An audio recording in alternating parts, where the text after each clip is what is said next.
I know, Dave, you want to save Raw till the end, but dude, we got to talk about this show. Okay. We are so far into WCW territory at this point. This is so bad. Oh, yeah. Well, here's the deal. There's a lot to this show. The reality is they were going to do probably the lowest number ever. Because look at the last 2 weeks. I'm pretty sure they're still going to. I was ready to quit on that show repeatedly. Well, we'll see. I thought that there's so much craziness that people would just go like, what's happening next? But we'll see. Tomorrow doesn't mean anything. If it does good, if it does terrible, I guess it tells you that people probably tuned out. If it does good, it doesn't necessarily mean it was good. It just means it was weird enough that people stuck through and it was something different. And, they had to try something different. They've been under the gun. That investors call, and even before the investors call, they knew going in because, the writing team and Vince had a meeting on Wednesday before the investment call. So it's before Vince got grilled. He already had the meeting. They basically came up with or agreed on was Shane McMahon would come in and do the fight thing. And Randy Orton and Ric Flair would do an angle, which I guess is for next week's show because it didn't happen tonight. And that was it. And then today was complete chaos. A lot of guys that usually don't see things as being bad kind of did because they could really see just how they were just going to throw a whole bunch of stuff against the wall and hope something sticks. That's really where we're at right now. And that's what tonight's show was. A whole bunch of stuff thrown against the wall and hoping maybe we're going to find something that's a hit. And I don't know. This dude doesn't even know what he's doing anymore. It's sad. Come on. The very first thing they announced today is the return of Shane McMahon. We're right back to the same problem. Let's go back to something from the late 90s, early 2000s. Let's bring back Shane McMahon. Let's redo Everyone's doing it. Brawl for All. Everyone's No, Dave, there's a difference. AEW is bringing back people from the past who are working as managers. We have nobody being elevated on this show. This has been a problem forever. Oh, no shit. Except for Drew McIntyre. He's the only one. But, all of those guys that were projects, they're not even on the show anymore. Dominic Mysterio and Apollo Crews was on the show. Finally, thank God. Good for him. I'm glad. He was out with health issues. And, he won, but it was just... I don't know. I guess it's better than losing. That's the only thing I could say about it. He won and he got the title. But everything on the show is built around older guys for the most part. Shane McMahon, that's my first reaction. It's it might get a rating for 1 week. The last time Shane came back, and granted he'd been gone for years and years, but the last time he came back, it was a gigantic rating. I don't expect it to be gigantic, but even if it is, we already know that this stuff, Shane McMahon was all over SmackDown when the numbers were not doing well.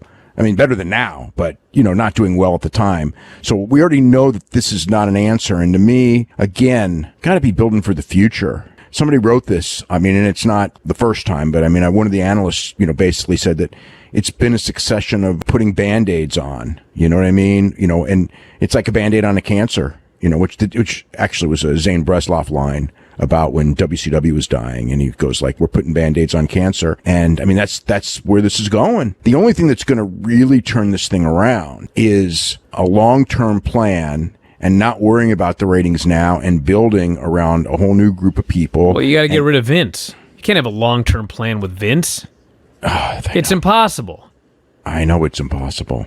Because everyone's writing for him. The rating might be really good tomorrow. It won't be really good. It may not be horrible, or it may be horrible. I don't know. If it's horrible, then they got a lot of trouble. Again, this was the third straight week of a unique attempt at hotshot for a 1 week rating, and the hotshot for a 1 week rating thing is not going to do you any good. You need to be building stuff for the future, and it's not there. That's what can I say? I was 2.5 hours in. I was dying. I was like, is this show over yet?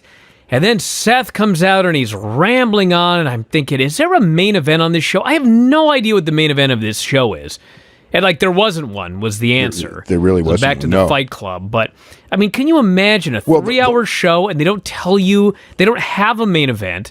They never tell you what's going to be at the end of the show. They never told you that Seth was going to come out. They never told you that Joe was going to tease. They never told you anything. They just hope you keep watching. Well, the whole thing is they counted on Shane McMahon and the Fight Club being the draw to keep you. after one segment, I mean, it was really crappy, but was it unique enough for the first time that it'll keep you watching? I don't know the answer. We'll know that tomorrow. But long term, is this thing gonna, this Fight Club thing's pretty bad. Is it gonna be like the turnaround? And it's like, it's not. No. So it's just, I don't know. It wasn't good. So I mean, look, they're trying to do something with Babatunde as whatever his name is. And they had the giant guy as a bodyguard. I mean, there's guys that are around. There are new guys that are around that are freaking giants, but we'll see. I wasn't, I mean, all day, all morning, it was already, just the whole stories of the chaos and everything. And they did introduce a new faction. The guys that tried to blow out the generator. The guys who threw Molotov cocktails at a generator. Like, they actually on social media announced a new faction will be debuting tonight.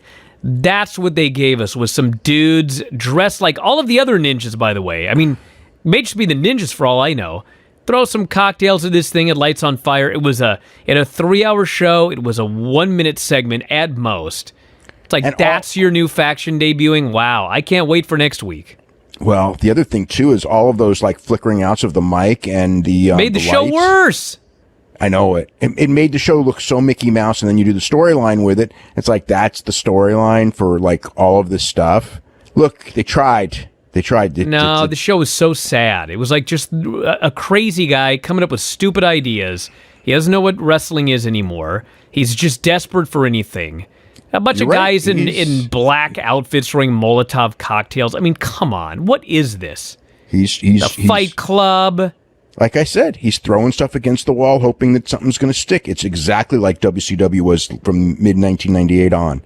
And, it's what it is. They're lost. Hopefully they find... SmackDown on Friday was pretty good, but hopefully they find themselves, this is not it. Even if they may go in there and, like I said, it may get enough curiosity, and Shane McMahon being back may do something with the number, but it may not. I mean, they have hot-shotted the last 2 weeks and done 2 of the 3 lowest numbers in the history of the show. Again, like, they were going to do a terrible number this week, so they had to try something. But if I was an investor, I would be really scared, because I didn't feel like this is the beginning of a turnaround. I felt that this is the beginning of being completely out of touch with your audience. There's nobody that thought that this was the beginning of a turnaround. Nobody on the planet.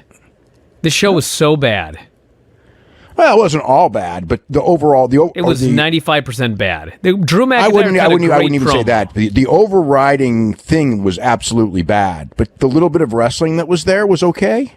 Some of it was bad. The 2-minute matches in between 4 talking segments, there was so much talking on the show. Drew McIntyre's segment was good. Drew McIntyre cut a great promo. That's the only thing on this show. The Montez Ford thing was really stupid. Stupid, beyond belief. Really stupid, yeah. Yeah, it was bad. It was bad. Just like Dave's connection is bad. We're going to get him on the phone.